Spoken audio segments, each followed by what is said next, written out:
So the title of this morning's teaching is, there's only this one thing happening. And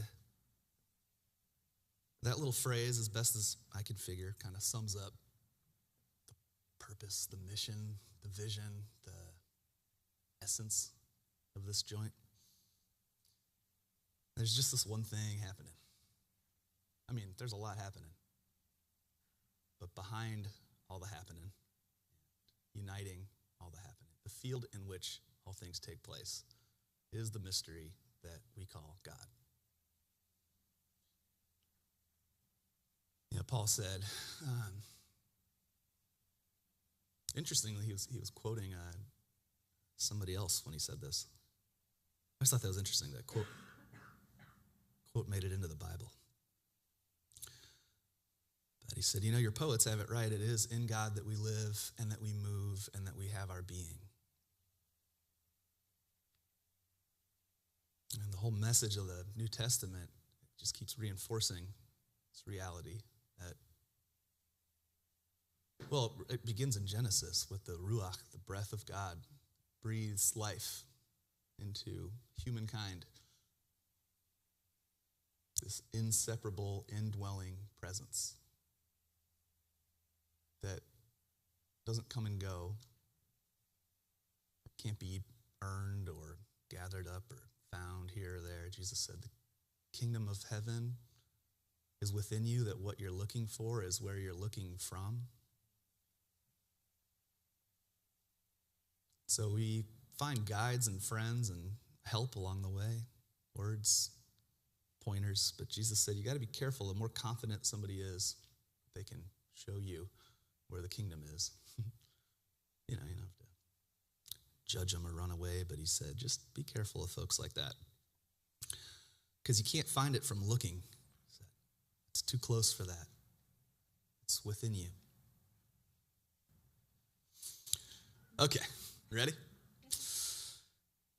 It's the story of the faith of a centurion, it's called. I'm just going to read it to us. Matthew 8. When Jesus had entered Capernaum, a centurion came to him, asking for help. Lord, he said, my servant lies at home, paralyzed. He's suffering terribly. Jesus said, shall I come and heal him? The centurion replied, Lord, I do not deserve to have you come under my roof, but just say the word and my servant will be healed. For I myself am a man under authority. I have soldiers under me. I tell this one, go, and he goes. I say to this one, come over here, and he does. I say to my servant, do this, and he does it. When Jesus heard this, he was amazed.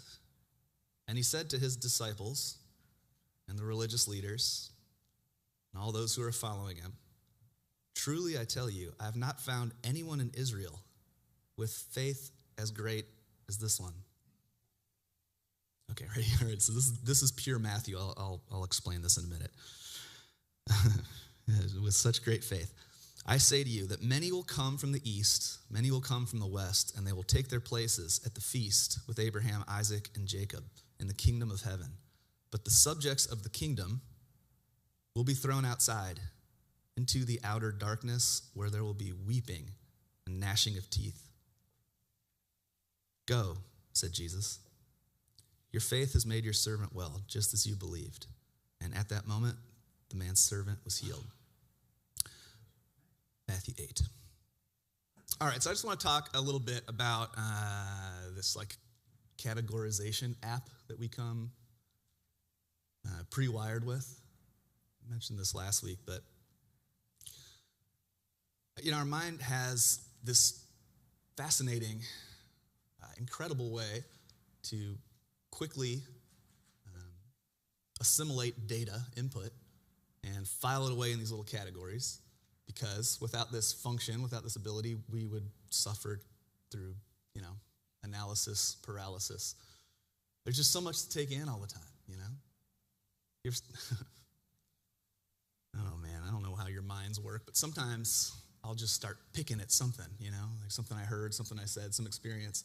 I'll start pulling it apart and looking at it from all these different angles, and you get so far down deep in it, and you're like, I don't want to even think ever again. I think that saved my life. I I went through a long period of what they like to call deconstruction a while back, which seemed inevitable but also high risk given my vocation.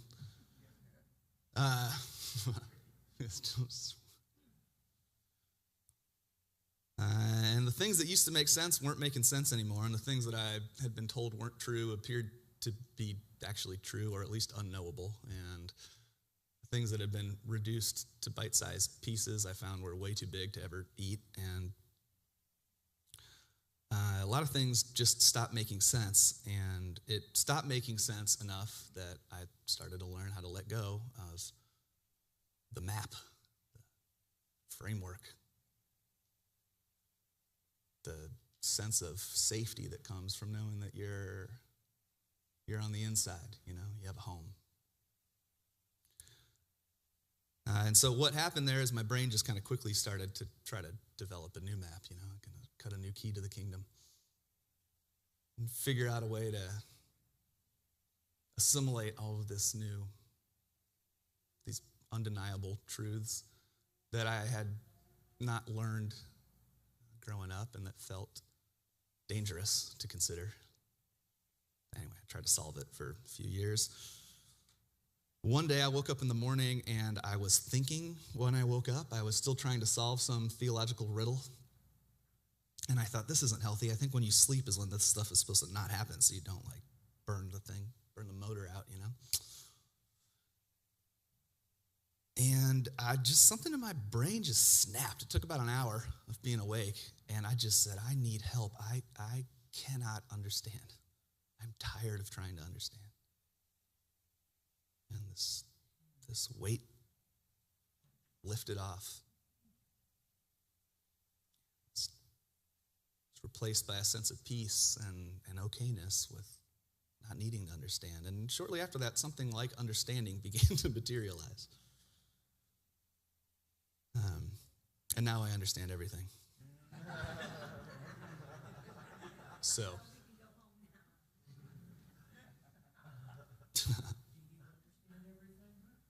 No. Okay, all right, I got to keep teaching myself for a minute.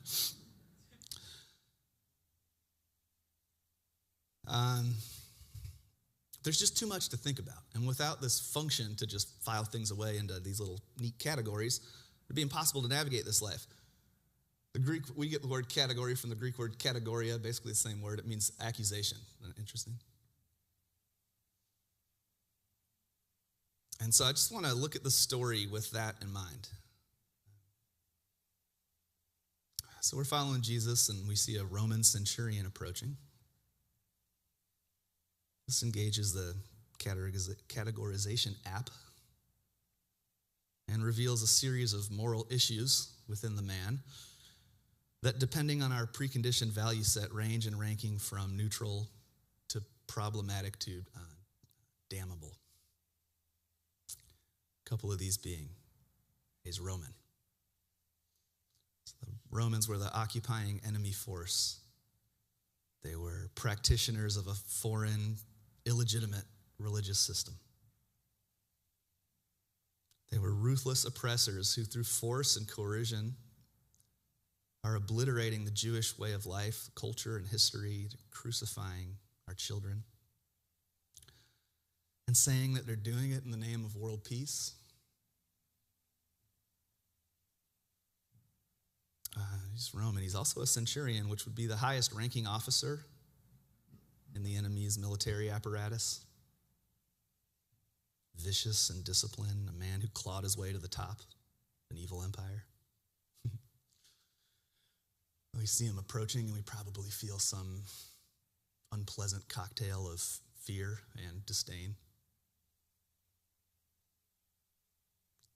And this is the most interesting and perhaps troubling bit. It says he's very concerned about his servant, is how it's translated in English. The word in Greek that's used in Matthew's gospel is pious, and it's a word that can occasionally be translated as servant, but there are two other Greek words that translate directly to servant in English. It's doulos and diakonos. Luke tells this story. He's got a parallel telling in his gospel, and he uses the word doulos, which is a much more common term for servant. So why does Matthew choose the word pious in his telling of the story? Pious, it does not translate to servant. It's very rarely used in that way. Pious translates literally to boy. Our English word pederasty comes, how you're saying that, comes from the ancient Greek word. It's a compound of this word pious, and a derivative of aran, to love. You know this already? In like ancient Greece, it was like a status symbol to have an adolescent boy as a lover. It was kind of assigned to you at a certain level of society. I also thought that can't be true, but it is. And so the word that this man uses to describe the person that he's concerned with and wants to see healed is this one that almost universally refers to what I just described. Okay, so you are here in the audience, right? And you're registering all this. And your categorization app is, like we've got off the chart issues here. And this guy's got the nerve, this guy, to come over here and talk to Jesus and to ask him to heal that situation. What's he going to say? And Jesus holds this man up as a model of faith.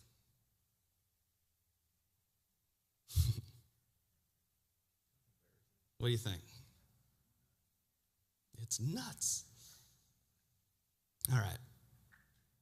We're going to do a little thought experiment together. This is called the toggle switch of perception. Remember that toy, the Viewmaster? You guys ever had one of those things? You put like the little porous plastic thing, and you put the little slide in it, and you click the thing, and it takes you to the Caribbean. Those things are awesome, man. I'd spent hours in my coonskin cap with one of those underneath the tree somewhere.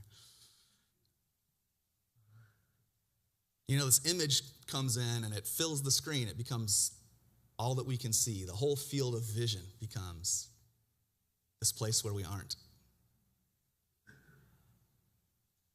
And I think we can think of the relationship between perception and reality in similar terms. So if I'm on slide 1, let's say, where everything's physical, then I look around and people are either ugly or beautiful or friends or enemies or family or strangers and somebody I want to impress or seduce or avoid, How can I work with this?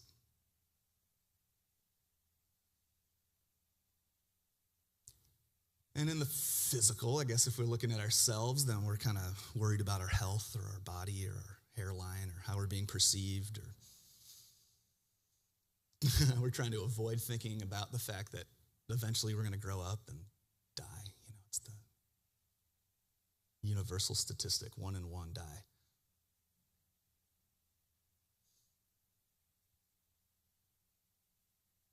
So slide 1 is the physical realm. And that's all fine for a while until it isn't anymore, and we decide, or life urges us towards a decision point to learn to see differently or to learn to see a bit more deeply. And so we hit the little toggle switch. We move over to slide 2, and it fills the frame. And this is like the psychological domain.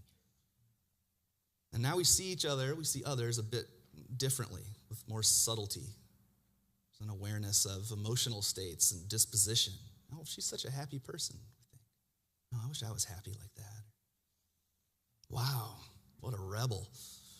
I'm more of a homebody myself. I'm a mother. I'm a, card-carrying whatever. And in this way of seeing, we develop some sense of identity. And it's stabilizing in some ways. And if we're lucky, a little empathy begins to grow as we consider the different experiences that shaped each of us into who it is that we think we are. And a lot of us are quite content with this slide and happy to stay there until it's time to sort of check out. But some of us find ourselves compelled to flip the slide, and so the third slide fills the frame.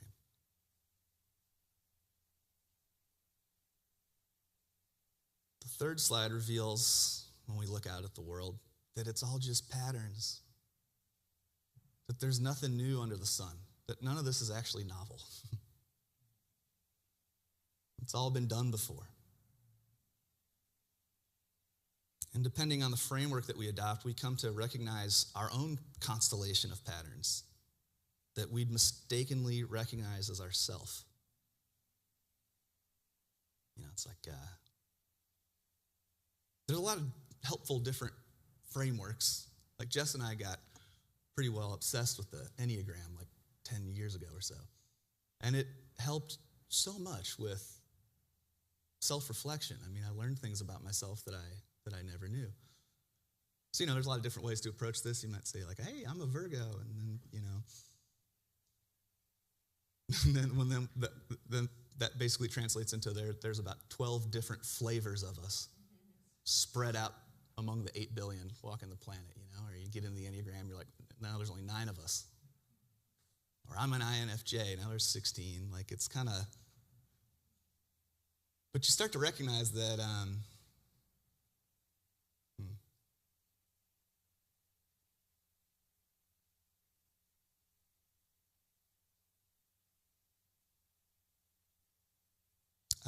there's something very humbling to realize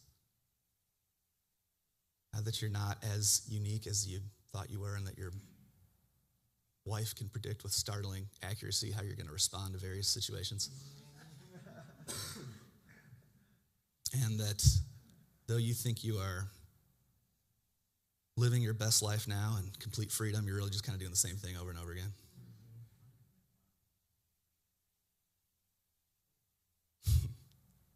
There's something humbling about it, and there's something so freeing too. It's like I don't have to make myself into anything. I can drop out of somebody's school.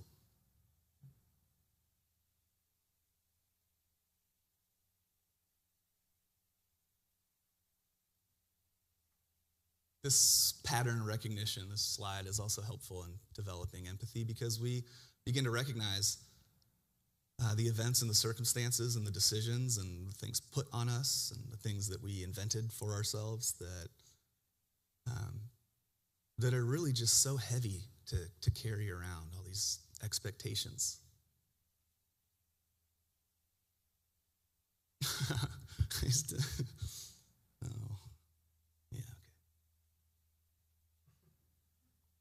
I for a really long time thought like, someday I'm not going to be like Peter Pan anymore. Like eventually I'm going to grow up into a real man, and I'm going to get a job at a bank, and I'm going to start wearing pleated khakis and tuck in my shirt, and darn it. No, there's nothing wrong with that. No, listen, this is what I'm saying. That was my ideal man, I think. I thought, God, you just got to quit screwing around, kid. And I used to complain about that to Jess, and then I'd have meltdowns about it. I'd be like, I can't, I'm never going to be a banker. And she one day told me, like, look, man, I'm tired of hearing this from you. Like, you're taking, either you need to just drop this little story that you tell yourself, or actually start taking steps in the direction of becoming a banker. I don't think it's your life path.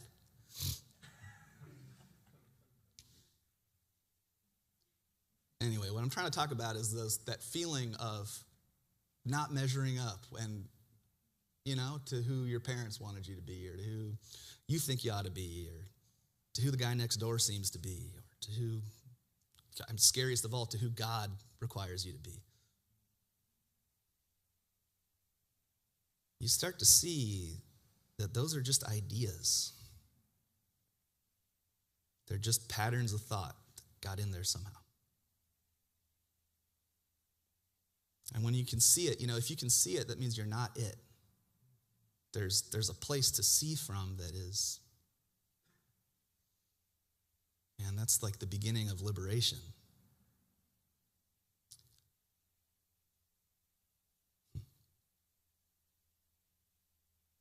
Every now and then, the toggle switch gets flipped to slide 4. And we look into somebody else's eyes, and we see someone else looking back into our eyes, someone who seems to see through the layers and the patterns, and whose gaze seems to strip us bare. Do you know this experience?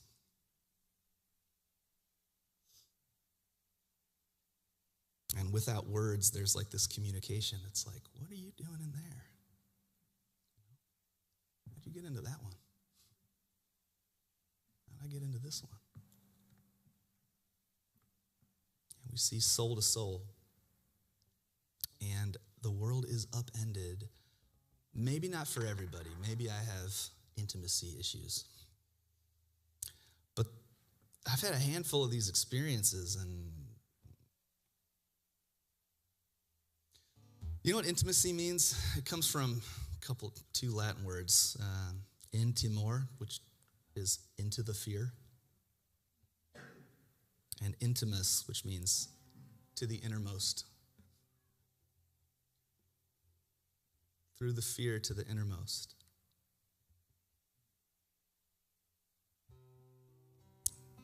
See that all the individual differences are just the shipping container, packaging, delivery method, the mediator, divine presence. If we hit the toggle switch one more time, a new slide fills the frame. This slide contains no images. This slide is a mirror. And what we see are the eyes of Christ, gazing back into the eyes of Christ. The eye through which I see God is the same eye through which God sees me, wrote Meister Eckhart. My eye and God's eye are one eye, one seeing, one knowing, one love. Finally, we see how Christ sees. We see the world with Christ, in Christ, as Christ. We see the world as blessed and anointed, whole and complete.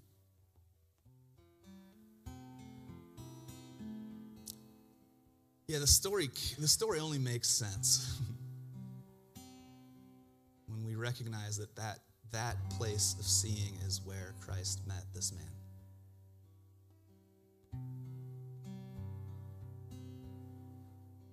And he didn't meet everybody there. He'll meet us wherever we are. But in this place of seeing, what he says is, it doesn't say that, and then Jesus healed the man's servant. Jesus says to him, go, your faith has made him well.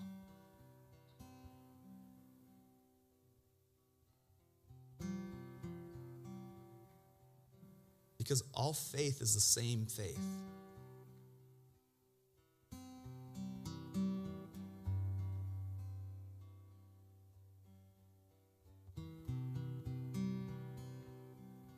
Follow me and become like me, Jesus said. See that we are already one, just as the Father and I are one.